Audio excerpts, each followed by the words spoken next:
Congregación Betel Shaddai. Estaré abordando algunos comentarios de la parashá Jucat Balak, lo cual se refiere, en el caso de Jucat, a decretos que no podemos entender, es decir, que no es algo racional, y Balak, en este caso, habla del nombre del rey moabita. Esta parashá está basado en Bamidbar, números 19.1 al 25.9, Miqueas 5, 6 o 7, dependiendo de la versión que se estudie, en este caso de la Torá, y Yohanan o Juan 19, 38, 42 y Matatías o Mateo 21, 1 al 11. Veamos algunos contenidos de la parashá y luego los comentarios. Entre los aspectos que contiene esta parashá encontramos la pará Adumá, que es la instrucción que da el Eterno a Moshe y Aarón en cuanto a la vaca roja. Encontramos que fallece Miriam y que también el pueblo sediento de agua se queja. El Eterno le dice a Moshe que hable a una roca y le mande a dar agua, pero Moshe, enojado con los rebeldes, golpea la roca. Y esto le genera consecuencias a Moshe, no solo por este evento, sino por eventos anteriores en parashot anteriores que se han comentado. Y esto genera, digamos, es el punto alto y álgido donde se genera que el Eterno le diga a Moshe que no entrará a la tierra prometida, al igual que Aarón. Y Aarón fallece y su hijo Eleazar lo sucede en el puesto de sumo sacerdote. El Eterno encuentra que el pueblo está hablando contra él y contra Moshe, y por tal razón le envía serpientes venenosas que atacan el campamento. Por lo tanto, ante el clamor del pueblo y de Moshe, el Eterno ordena a Moshe lo referente a la serpiente de bronce, que si el pueblo veía, se inclinaba y miraba a ver la serpiente de bronce, cesaba la mortandad. Y el rey Balak, que era el rey de Moab, cita al profeta Bilán para maldecir al pueblo de Israel, que si bien no lo logra en el momento, posteriormente el pueblo de Israel es seducido a propuesta del mismo Bilán al rey de Moab, y el pueblo de Israel cae en pecado y empieza nuevamente una mortandad. Pero Pinjas detiene la plaga, ya que él abalancea al príncipe de Israel que había caído en pecado con una princesa de Moab, y al morir estos se detiene la plaga de muerte. De los aspectos que incluye esta parashá, estaré abordando lo referente a la pará Adumá, que es la vaca roja, y la serpiente de bronce. Veamos. La vaca roja o pará Adumá encontramos en Bamidbar 19, 1 al 3, cuando el Eterno habla a Moshe y le dice: esta es la ordenanza de la ley de Adonai que ha prescrito, diciendo: di a los hijos de Israel que te traigan una vaca alazana, que es la vaca roja, perfecta, en la cual no haya falta, sobre la cual no se haya puesto yugo, y le darás a Eleazar el sacerdote, y él la sacará fuera del campamento y la hará degollar en su presencia. Encontramos en esta porción, en todo este capítulo, que se describe todo lo concerniente a la pará Adumá. Esa novilla, esa vaca, era sacrificada y quemada fuera del campamento, y las cenizas se utilizaban para preparar el agua de purificación, la cual era rociada sobre los inmundos, y esos inmundos eran específicamente los que estaban contaminados con muerto. Y el Cohen que realizaba el ritual se volvía impuro, es tamé, y también debía purificarse. El que recogía las cenizas también se volvía impuro y también debía purificarse. Por eso encontramos este jucat, que es algo que no comprendemos muy bien porque esta ordenanza, pero es algo que el Eterno ordena y que el pueblo de Israel debía cumplir.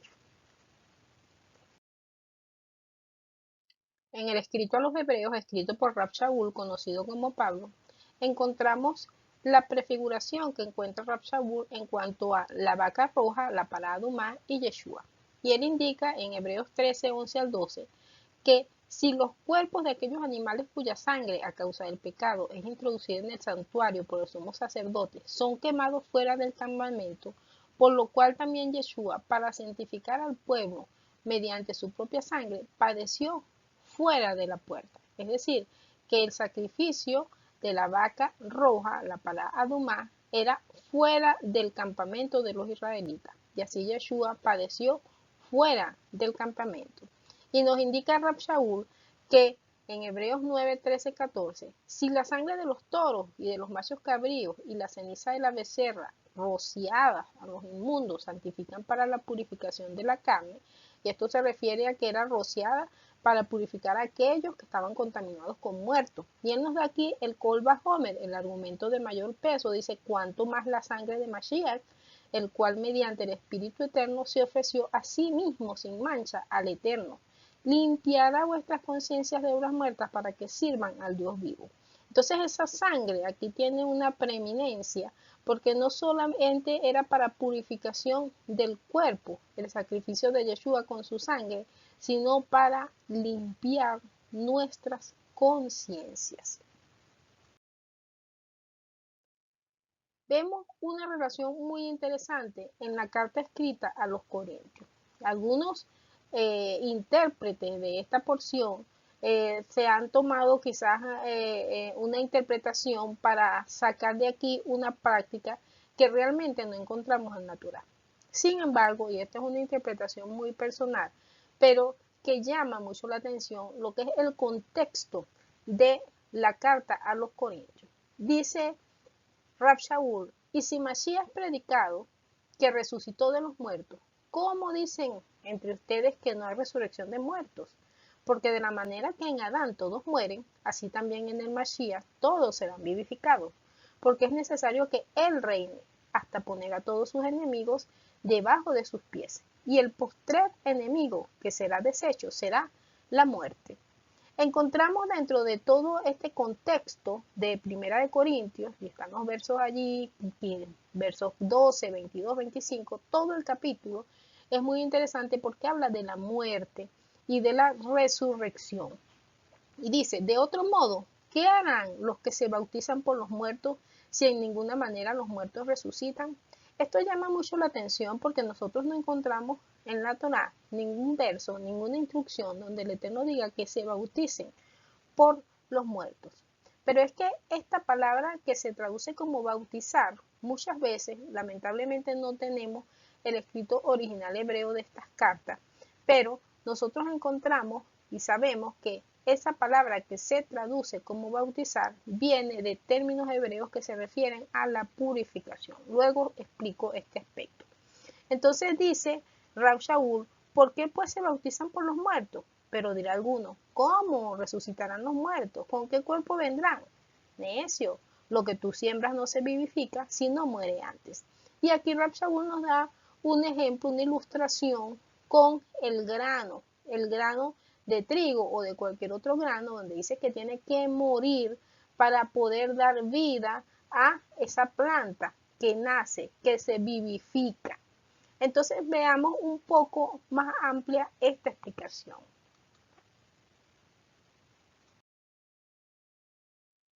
Tengamos presente que de los escritos de Rab Shaul no tenemos originales hebreos y hay una gran discrepancia entre lo que sería la interpretación bajo una conceptualización griega y la interpretación de las palabras originales hebreas, como lo tenemos en el Tanakh. Encontramos varias palabras como rakhat, que significa lavar, bañar, lavarse, limpiarse. Tevilá, que es el acto de sumergirse, y esta palabra tevilá es la que generalmente se traduce como baptizo al griego, que significa sumergir, lavar, mojar. Tengamos esto presente porque cuando Rab Shaul nos dice por qué pues se bautizan por los muertos, quizás quiso decir por qué se purifican a causa de los muertos.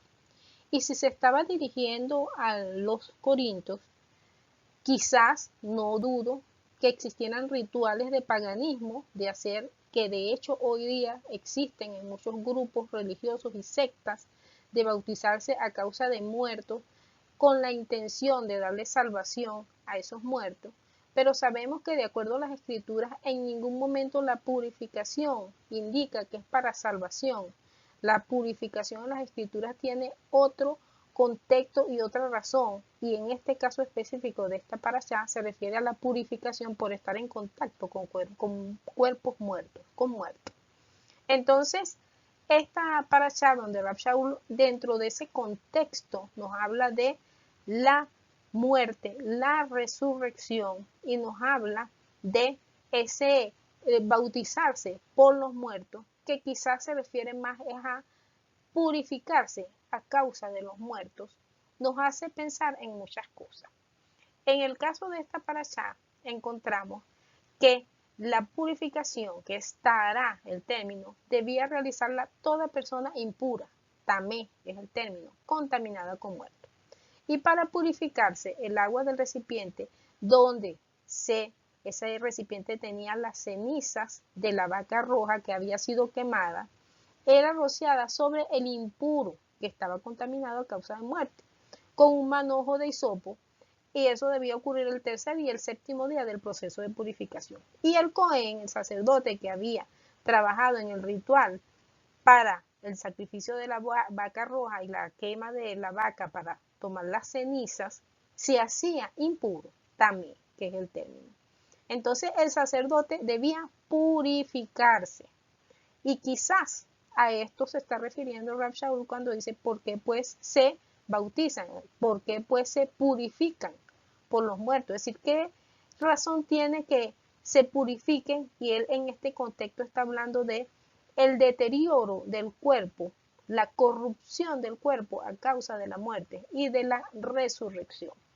Y quizás, aunque Jucat nos habla de un término donde no entendemos por qué el Eterno ordena, y es paradójico que el sacerdote que trabajaba en el sacrificio de la vaca y el que tocaba la ceniza se hacía impuro, pero esas cenizas a su vez preparadas en agua servían para rociar a los impuros, se hace paradójico, pero encontramos que Rab Shaul aquí nos da un análisis de lo que es la muerte, la resurrección.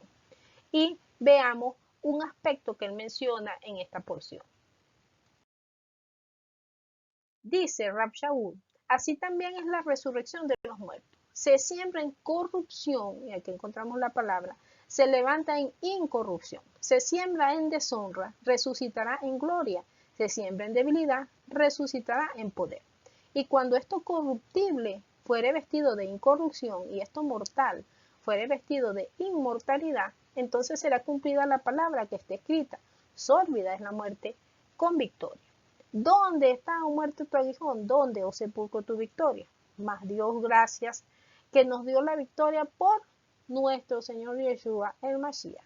En un momento, en un abrir y cerrar de ojos, a la final trompeta, porque se tocará la trompeta y los muertos serán resucitados incorruptibles y nosotros seremos transformados. Esto lo encontramos en la primera carta a los Corintios. Todo el capítulo 15 nos habla de todo este contexto de muerte, de la corrupción, de la mortalidad. Y nosotros pudiéramos analizar por qué el Eterno manda purificarse, por qué uno se contamina con muertos. Y quizás esto nos hace tener presente que nosotros somos transitorios, que este cuerpo es corruptible, que todos necesariamente necesitamos morir. Y como él lo ilustra en el grano de trigo, él lo ilustra de que es necesario que el grano muera para que sea posteriormente nazca esa planta. Si nosotros morimos para ser vivificados por ese sacrificio y esa promesa eterna que nos ha dado Yeshua, para que nosotros seamos transformados y estemos preparados. Si bien cuando morimos este cuerpo se corrompe, y por eso la importancia de la purificación, porque el que está en contacto con muertos se hace impuro, porque está en contacto con un cuerpo que es corrompido, va a deteriorarse, porque somos transitorios en este cuerpo. Pero Yeshua en su sacrificio, y encontramos el Kol Vajomer que habla, Rab Shaul nos dice que esas cenizas de la becerra purificaban el cuerpo, pero que la sangre de Yeshua purifica nuestras conciencias. Por lo tanto, entre tanto estamos en esta vida, Yeshua nos da esa alternativa de que en esa comunión con Él y en ese derramamiento que Él nos prometió y que se cumplió en un Shavuot del Ruach HaKodesh, de su Espíritu, que nos da convicción de pecado y que limpia nuestras conciencias como un fuego que purifica, que también lo menciona Yohanan. Entonces, Él, entre tanto estamos en este cuerpo, nos limpia nuestras conciencias. Pero entre tanto morimos y nos volvimos corruptos, nuestro cuerpo se corrompe y se deteriora, pero morimos en el polvo y quedamos en el polvo en una esperanza de resurrección para ser transformados y vivificados, como lo dice esta palabra. Y aquí entonces le encontramos un mayor sentido a esta porción y no en el sentido de bautizarse por muertos, porque en ninguna parte de la Torá nosotros vamos a encontrar que el Eterno indique que hay que bautizarse por muertos. Algunos grupos en nuestros días lo hacen, pero a nosotros no nos corresponde porque está muy lejos de lo que el Eterno ordena en la Torá. El Eterno, con la purificación de la para Adumá, la vaca roja, nos recuerda el carácter transitorio de nuestras vidas, que este cuerpo no es inmortal, pero que Yeshua nos promete la resurrección y la vida eterna, nos promete purificar nuestra conciencia y nos promete una transformación después que Él venga a buscar a los que le esperan. Así que Shabbat Shalom, estemos preparados porque no sabemos el día y la hora, pero como dijo Rab Shaul a los Corintios, en un abrir y cerrar de ojos a la final trompeta, porque se tocará la trompeta. Y aquí nos está hablando de las celebraciones, los Moadim, en las cuales tenemos que estar preparados, esperándole a Él que nos prometió que regresaría. Así que continuamos en la interpretación de algunos aspectos de esta parashá.